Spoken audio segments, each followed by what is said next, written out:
То, что Россия делала в Чечне, чем это отличается от того, что Россия делает в Украине? Украина – это не субъект Российской Федерации, это другая страна, признанная всем миром, и в том числе самой Россией. Но почему-то чеченские сепаратисты – это плохо, а донбасские сепаратисты – это хорошо. И поэтому, по мнению россиян, нормально разбомбить Мариуполь и превратить его в руины, как Грозный. А еще вот кашмирские сепаратисты. Это напоминает мне анекдот, где мужик родился с гайкой на конце. И он много лет мучился, все, гаечный ключ найти не мог. И вот, наконец-то, Бог дал ему этот ключ, мужик гайку провернул, и у него попа отвалилась.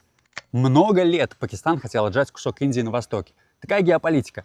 А у них тут вдруг собственный Запад начал отваливаться. Посмотрим, как эта ядерная держава, которая поддерживала сепаратистов в другой стране, справится теперь с сепаратистами в своей. Не начнут ли пакистанцы сами себя бомбить ядеркой? Ведь регулярная армия занята совершенно в другом месте.